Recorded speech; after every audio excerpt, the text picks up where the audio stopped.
অবশেষে ping pong Kalimpong ding dong Darjeeling ঘুরে এখন আমরা বেরিয়ে পড়েছি দীঘার উদ্দেশ্যে। এই ট্রিপটা কোনো প্ল্যানেই ছিল না আমার, জাস্ট এইবার এসছি যে আমাদের গ্রুপটা রয়েছে সেটা একদম সম্পূর্ণ নতুন, যারা পুরো একদম সব ড্রাইভার গ্রুপের লোক। তো আমাদের এইখানে ড্রাইভার দাদারা আছে, সবাই ড্রাইভার। এই যে আমাদের জ্যান্তদা, এই জ্যান্তকে বার্থডে, তো এখন সেই উপলক্ষে কেক কাটা হবে। এখন রাইট নাও ফুলপুকুর কালীবাড়ি, তো এখন আমাদের রাস্তাতেই সেই কেকটা কাটা হবে। যে আমাদের আনন্দদা আনন্দ করছে, খুব আনন্দ করছে।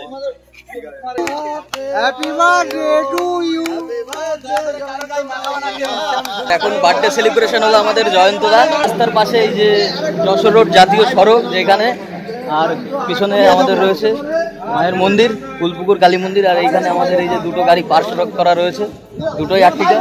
আর এইখানে আমাদের কেক কাটা হলো এখন। তো এই হলো বার্থডে বয়, চাঁদা রয়েছে। যাই হোক, নাও এখন রয়েছি রেস্টুরেন্ট কাম বার শ্যামলী। তো এইখান থেকে আমরা কিছু খাওয়া দাওয়া করে নিয়েছি। আর এই যে আমাদের লোকজন সব ছড়িয়ে ছিটিয়ে রয়েছে, রেডি হয়ে এক্ষুনি আবার বেরোবো। চলো।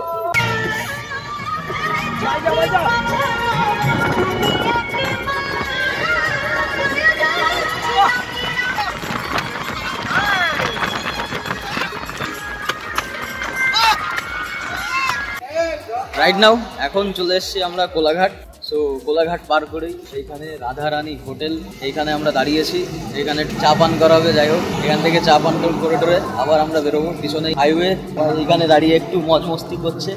নতুন একটা গ্রুপের সাথে আসা, এটাও একটা নতুন অভিজ্ঞতা আমার কাছে, এবং তোমাদেরকেও সেই জিনিসগুলো আমরা দেখাবো। বাদ বাকি গাড়ির মধ্যে যেগুলো খুবই হাস্যকর এবং মজাদার জিনিস এবং খুবই এনজয়েবল। কোলাঘাট ছাড়িয়ে আমরা দীঘা রাস্তা থেকে বের করেছি। আর এখানে গাড়ির মধ্যে রীতিমতো এক্সট্রিম লেভেলের মজা হচ্ছে। এটা আমরা তো একটা অন্য লেভেলের, মানে গ্র্যান্ড লেভেলের জাস্ট মস্তি এখানে হচ্ছে।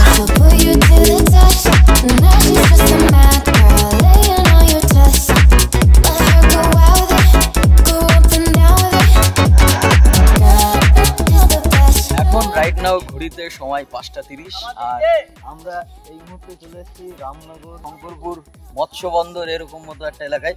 এইখানে এখন তাজপুর, সরি, এখন আমরা রয়েছি শঙ্করপুর। তো সবাই একটু গাড়ি থেকে নেমে একটু রেস্ট নিচ্ছে, মাইনাস ব্রেকিং নিচ্ছে সবাই। নেওয়া হয়ে গেলে পরে আমরা এখান থেকে সমুদ্রের দিকে যাব। যাই হোক, এখন ভোরবেলায় সূর্য এখনো ওঠেনি, ভোরের আলো সবাই ফুটতে শুরু করেছে। আর এই যে আমাদের জয়ন্তদা, কালকে জয়ন্তদার জন্মদিন ছিল। একটা সুন্দর, আর আগমন হচ্ছে মাছের ওখানে যেতে চাই। আচ্ছা, তাই সবাই গাড়ি এদিক ওদিক করে ঘুরিয়ে রেখেছে।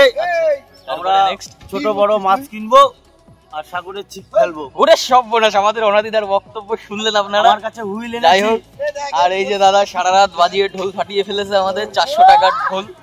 হ্যাঁ, বাদ বাকি আরো সবাই আছে। আনন্দদা কিরকম ঘুমঘুম ভাব? আনন্দদা ঘুম কি কেটেছে? হাউ ইজ দ্য জোশ? ওকে ওকে। আর এই যে আমার গুসাই, ছোটবেলার বন্ধু। আই এম তো অবাক মানে সকালবেলা উঠেই একটা ফল আহার করা শুরু করে দিয়েছে। যাই হোক, অনেকক্ষণ ধরে গাড়ির মধ্যে রয়েছি, সবাই এখানে আছে। আর আমাদের এই যে বসদা, 7 আপের গাড়ি আমাদের বসদাই চালিয়েছে। চারিদিক কত ওয়াও! আমাদের এই যে মিস্টার সুদীপ দা, চারিদিকে শুধু wow wow wow.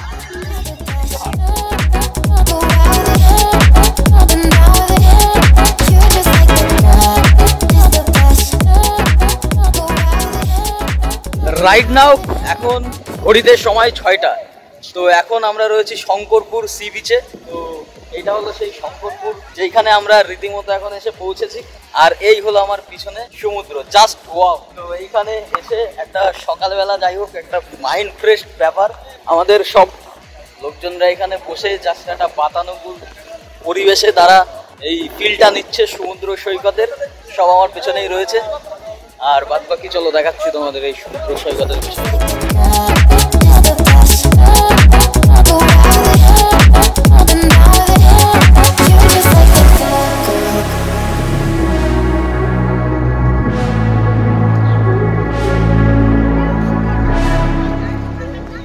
Right now এখন দীঘা সমুদ্র সৈকত থেকে এখন এটা মোহনা, আর এই মোহনা থেকে আমরা এখন চলে যাচ্ছি সামনে মাছ মার্কেট আছে, যেখান থেকে মাছটা কিনে রান্না বান্না করার কোনো প্ল্যান চলছে, সঠিক জানি না। আর এটা হলো মোহনা, আর এই হলো মোহনার ভিউ। যাই হোক আমাদের এখানটা দেখা হয়ে গেছে, আমরা এখন আস্তে আস্তে রুমের দিকে যাবো, বাদ বাকি ওখানে যে দেখা হচ্ছে।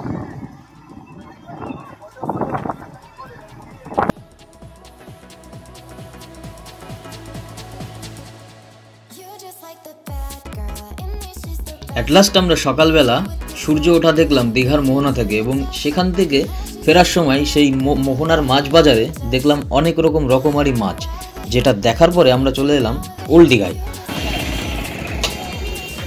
আর ওল্ড দীঘায় এসে আমরা নিয়ে নিলাম আমাদের রুম, আর যেটা ছিল বিনা পানি রেস্টুরেন্ট অ্যান্ড সুইটস। তো এখানে এক কথায় রুমটা সুন্দর ছিল, বেশ সাজানো গোছানো। আমাদের সামনেই ছিল রাস্তার সামনে ছিল মার্কেট, আর রুমের ঠিক পেছনে মানে ছাদ থেকে দেখা যাচ্ছিল উন্মুক্ত সমুদ্র, যেটা ছিল এক কথায় দুর্দান্ত এবং অসাধারণ। আর ছাদে উঠেই জোর হাওয়া, একদম সমুদ্রের ঠান্ডা শীতল হাওয়া এসে লাগছিল, এক কথায় দারুণ। অবশেষে হোটেল রুম নেওয়ার পরে আমরা ফ্রেশ হয়ে তারপর চলে গেলাম নিচেই আমাদের এই রেস্টুরেন্টে, যেখানে আমাদের জন্য রাখা ছিল অনেক রকম রান্নাবান্না করা খাবার দাবার, যেখান থেকে আমরা অর্ডার করে খেয়ে নিয়েছিলাম। এবং খাবার পরে আবার বেরিয়ে গেছিলাম আমরা কিছুটা রেস্ট নিয়ে উদয়পুর সি বিচের জন্য।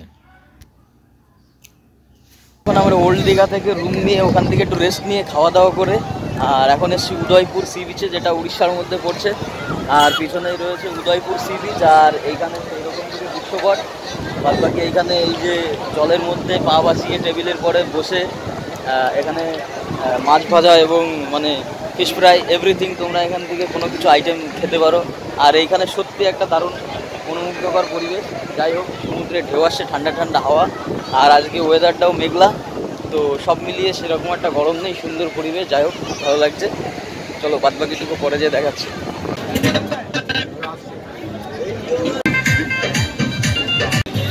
সো কেমন আছো রাইডার ফ্যামিলিগণ? নতুন ভোরে নতুন দিনে সবাইকে স্বাগতম। আমি আকাশ, তোমরা দেখছো বনগা জংশন। চলো যাওয়া যাক পরবর্তী ডেস্টিনেশন। বাট আমরা ডেস্টিনেশনে পৌঁছে গেছি। আমরা আজকে এসেছি দীঘা সমুদ্র সৈকত। এখন এসেছি এই জায়গার নাম, আরে সি বিচ তো, এই জায়গার নাম নাই।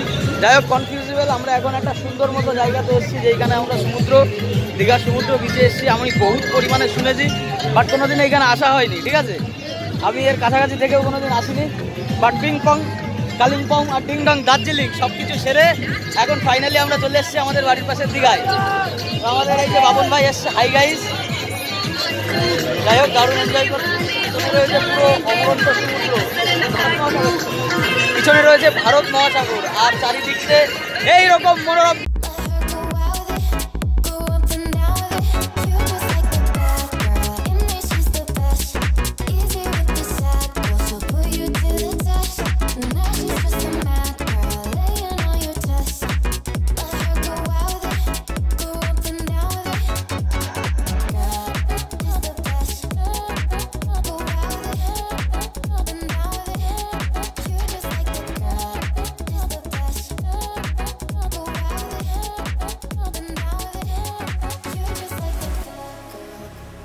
অবশেষে উদয়পুরের বয়ে চলা সমুদ্রের উপর ভাসমান টেবিলে থাকা আমাদের ঠান্ডা ঠান্ডা বিয়ার আর নানা রকম মাছ ভাজা শেষ করে চলে এলাম আমরা আমাদের রুমে, এবং রুমেরই ছাদে বসে রাতের খাওয়া দাওয়া শেষ করে চলে এলাম দীঘার উত্তাল সমুদ্রের লবণাক্ত জলের ঢেউয়ের পোকর গুনতে।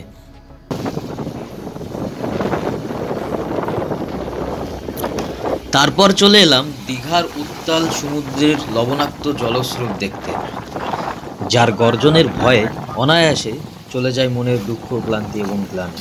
এবং এটাই ছিল আমাদের দীঘার প্রথম দিনের পুরো কাহিনী, যেটা তোমাদের সামনে তুলে ধরলাম। আর সেকেন্ড পার্ট দেখতে আমাদের পরবর্তী ভিডিও দেখতে পাবে।